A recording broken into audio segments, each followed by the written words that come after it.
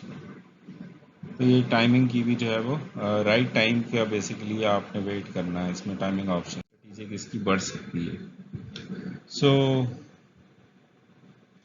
اس کو ہم کوانٹیٹیولی دیکھتے ہیں. Bent's management estimated the N P V of the contract manufacturing over the 2 years following implementation of project B to be 1500 and N P V of the computer control sharing to be 2000. So ہمیں دونوں کی value پتہ لگ گئی. 1500 سے ہمیں project be کی implementation سے ہمیں بینیفٹ ہوگا, اور جو کمپیوٹر کنٹرول شیئرنگ ہونی ہے پروجیکٹ بی کی وجہ سے, اس کی وجہ سے بھی 2000 ہم بچا لیں گے. Management felt there was a 60% chance that the contract manufacturing option would be exercised. 60% chance اس کے ایکسرسائز ہونے کا تھا, اور 30% چانس یہ تھا کہ that the computer control sharing option would be exercised. The combined value of these two real options would be the sum of their expected values. So expected values کیا ہوتی ہیں, weighted ہوتا ہے بیسیکلی. سو 1500 کو 6.6 سے ضرب دیں گے اور 3.5 کو 2000 سے ضرب دیں گے تو پتہ لگے گا کہ real value of option B یا پروجیکٹ بی از 1500. سو اس کی وجہ سے اس کی جو نیٹ پریزنٹ ویلیو ہے وہ بڑھ جائے گی. این پی وی اسٹریٹجک کیا ہوگی, جو سمپل این پی وی تھی وہ ہمارے پاس 10,924 تھی, اس میں 1500 ایڈ کریں گے تو یہ 12,424 بن جائے گی. So Bent's companies project B therefore has a strategic NPV of 12,424 which is above its traditional NPV and now exceeds project A's NPV which was 11,071. سو اب جو ہے وہ آپ کا پروجیکٹ بی زیادہ وائبل نظر آتا ہے. Clearly recognition of project B's real options improved its NPV and causes it to be preferred over A, جس کا جو ہے وہ کوئی ریئل آپشن نہیں تھا, یعنی کوئی ویلیو ایڈڈ بینیفٹ نہیں تھا. پھر کانسیپٹ ہے کیپٹل ریشننگ کا. Firms often operate under conditions of capital rationing. They have more acceptable independent projects than they can fund. So, in theory, capital rationing should not exist. Firms should accept all projects that have positive NPVs. So, تمام positive N P ویز والوں کو accept کر لینا چاہیے, انہیں جو ہے وہ کیپٹل راشننگ نہیں کرنی چاہیے. However, in practice, most firms operate under capital rationing. Practically capital rationing کرنی پڑتی ہے کیونکہ فائنینشیل کنسٹرینٹس ہوتے ہیں. Generally, firms attempt to isolate and select the best acceptable projects subject to a capital expenditure budget set by the management. The internal rate of return approach is an approach to capital rationing that involves graphing project IRRs in descending order against the total dollar investment to determine the group of acceptable projects. So, ان کو plot کر لیتے ہیں اور اس میں سے پھر جو سلیکٹ جن کا ہائی آئی آر آر آ رہا ہو ان کو آپ ایکسیپٹ کر لیں. The graph that plots project IRRs in descending order against the total dollar investment is called, اس گراف کا اسپیسیفک نام ہے investment opportunities schedule, IOS. The problem with this technique is that it does not guarantee the maximum dollar return to the firm. کیونکہ percentages plot ہوتی ہیں تو اس میں آپ کو ڈالر اماؤنٹ کا پتہ نہیں لگتا, اس وجہ سے وہ گارنٹی نہیں کرتا کہ میکسیمم ریٹرن کہاں پہ ملے گا ڈالر اماؤنٹ. سو ایگزامپل دیکھتے ہیں. ٹیٹ کمپنی یا fast moving plastics company with a cost of capital 10% is confronted with 6 projects competing for its fixed budget of 250,000. 2.5 lakh کا جو بجٹ ہے اس کے لیے 6 پروجیکٹ کمپیٹ کر رہے ہیں. تو ہر پروجیکٹ کا جو ہے وہ انیشیل انویسٹمنٹ گیون ہے اور آپ کا آئی آر آر گیون ہے. سو پروجیکٹ اے کا آئی آر آر 12% ہے, بی کا 20% ہے, سی کا 16% ہے, ڈی کا 8% ہے, ای کا 15% ہے اور ایف کا 11% ہے. جب آپ نے ان کو گراف کر دیا پرسنٹیج کے حساب سے بی سی اور ای یہ آپ کے جو ہے وہ سلیکٹ ہو جائیں گے، اے ایف اور ڈی آپ کے سلیکٹ نہیں ہوں گے. تو یہ آپ کا آئی او ایس جو ہے وہ انویسٹمنٹ اپرچونٹی شیڈیول، کیونکہ آپ کی ٹوٹل انویسٹمنٹ جو ہے وہ آپ کے پاس 230,000 تھی، 250,000 تھی. سو 250,000 سارے کا سارا تو جو ہے وہ آپ خرچ نہیں کر رہے. سو اگر آپ 3 پروجیکٹس کو امپلیمنٹ کر لیں بی سی اور ای کو، جن کے ہائر آئی آر آر ہیں، تو آپ 2,30,000 کی انویسٹمنٹ کر کے ان 3 پروجیکٹس کو امپلیمنٹ کر سکتے ہیں اور باقی 20,000 سیو بھی کر سکتے ہیں. پھر نیٹ پریزنٹ ویلیو اپروچ بھی ہے. As an approach capital rationing کے لیے بات ہو رہی ہے. As an approach to capital rationing that is based on the use of present values to determine the group of project that will maximise owners wealth. ایسے group کو identify کرنا جس میں ان کی ویلتھ میکسیمائز ہو جائے. So it is implemented by ranking. اس میں بھی ranking projects on the basis of IRRs and then evaluating the present value of the benefits from each potential project to determine the combination of projects with the highest overall present value. So IRR سے تو ہم ranking کر لیتے ہیں، لیکن پھر اس سے ان کی present value بھی لیتے ہیں اور پھر ان کو دوبارہ جو ہے وہ ہم رینک کرتے ہیں on the basis of IRR as well as present value. اب اگر آپ دیکھیں تو present value of inflows at 10% آپ نے دیکھنا ہے، تو آپ کو پروجیکٹ بی جو ہے وہ اس کا جو 20% ریٹرن تھا، لیکن اس کی پریزنٹ ویلیو جو ہے وہ 112,000 تھی. جبکہ پروجیکٹ سی جو ہے وہ جس کی کیش آؤٹ فلو 100,000 تھی اور 16% ریٹرن تھا دوسرے نمبر پہ، تو وہ آپ کا 145,000 اس کی پریزنٹ ویلیو ہے. اینڈ سو آن آپ کرتے کرتے ایف تک آتے ہیں. تو اب آپ کا جو سٹیپس ہیں اس میں پتہ یہ چلا کہ جو پروجیکٹ ڈی ہے وہ تو بالکل نہیں ہو سکتا، کیونکہ وہ کاسٹ آف کیپٹل جو کہ 10% ہے اس سے لیس ہے. اب آپ کے پاس آپشنز بچ گئیں بی سی ای اے اور ایف. تو اس میں اگر آپ ہائیسٹ پریزنٹ ویلیو دیکھیں تو وہ 145,000 ہے. آپ کو پروجیکٹ سی سے سلیکٹ ہوگا ہی ہوگا، جبکہ آپ کے جو آئی آر آر میتھڈ ہے وہ کہتا ہے بی سی اور ای سلیکٹ ہونا چاہیے. لیکن اگر آپ پریزنٹ ویلیو آف انفلوز دیکھیں اے اور ایف کی، وہ پروجیکٹ ای سے زیادہ ہیں، ایون ایف کی بی سے زیادہ ہے. اوکے جی، یہاں تک ہمارا آج کا لیکچر کنکلوڈ ہوتا ہے. ہم نے جو ہے آج کے لیکچر میں رسک کو سمجھنے کی کوشش کی اور خاص طور پہ کیپٹل بسٹنگ پروجیکٹس میں اس کی کیا اپلیکیشنز تھی. رسک اور کیش انفلوز کو ڈسکس کیا، سیناریو انالیسس دیکھیں. تین سیناریوز کی ہم نے بات کی ہے کہ پیسیمسٹک، آپٹیمسٹک اپروچ اور موسٹ لائکلی اپروچ جب ہم کریٹ کریں گے. پھر جو یونیک رسک ہے ملٹی نیشنلز کو فیس کرنا پڑتا ہے، وہ پولیٹیکل رسک تھا یا وہ ایکسچینج رسک تھا، وہ ہم نے دیکھے تھے.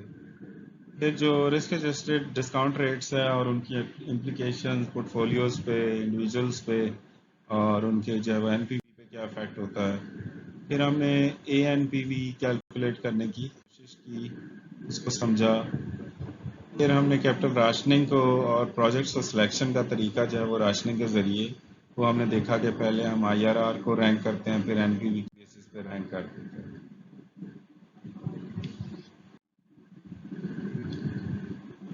آج کی اس کلاس میں آپ کا جو ایک انٹیگریٹو کیس بھی ہے لاسٹنگ امپریشنز کمپنی، اس کا ڈیٹا آپ کو گیون ہے. یہ سارا جو ہے وہ آپ کو اس کی انفارمیشنز گیون ہے. پیسے کے لیے اس کے لیے میکرز وہ یوز کرتا ہے ڈیپریسیشن سسٹم. جو کرنٹ اکاؤنٹ میں جو چینجز آ رہی ہیں وہ کیش میں کیا ہوگا، اکاؤنٹ ریسیویبل میں، انوینٹری اور پیبلز میں کیا چینج ہوگا.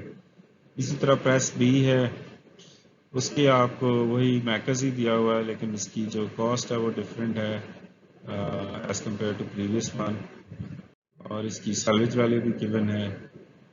پھر اے اور بی کے کمپیریزن میں آپ کو ٹیکس ریٹ بھی گیون ہے اور proposed replacement cost of capital آپ کو بتایا ہوا 14%. اس کی جو آپ کی ارننگز بیفور ڈیپریسیشن ہے وہ آپ کیلکولیٹ کر لیں گے پریس اے اور پریس بی کی ہر سال کی. اولڈ پریس کی بھی آپ کو گیون ہے.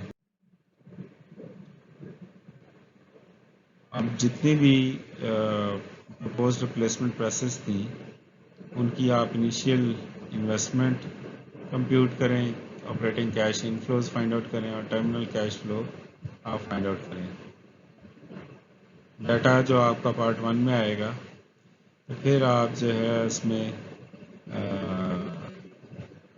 5 سال بعد تک جو کیش کی سچویشن ہے اس کی بیسس پہ آپ فیصلہ کریں. فیصلہ آپ نے کیسے کرنا ہے، payback period, net present value اور internal rate of return use کرتے ہوئے آپ نے ڈیسائیڈ کر کے بتانا ہے کہ پریس اے کو خریدنا چاہیے کمپنی کو یا پریس بی کو خریدنا چاہیے. پھر آپ نے نیٹ پریزنٹ ویلیو پروفائلز بنانے ہیں دونوں کے اور ان میں رینکنگز کرنی ہے این پی وی اور آئی آر آر دونوں سے، اور آپ نے ریزلٹس بتانے. پھر 5واں کوشچن ہے کہ آپ کو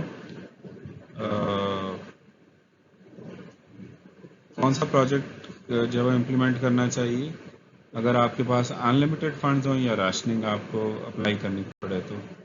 What is the impact on your recommendation of the fact that the operating cash flows associated with Press A are characterized as very risky in contrast to low risk operating cash flows of Press B؟ تو اس کے لیے جو ہے وہ آپ کو Friday evening تک کی ڈیڈ لائن جو ہے وہ میں پوسٹ کر دوں گا. اس کویشچن کو آپ نے سالو کر کے آپ اپلوڈ کر دیں گے. سو یہ آپ کا کوئز 4 کوئزز آلریڈی ایڈڈ ہیں. بہرحال یہ کوئز 5 کے طور پہ آپ کا کام کرے گا. Thank you. That's it. اللہ حافظ.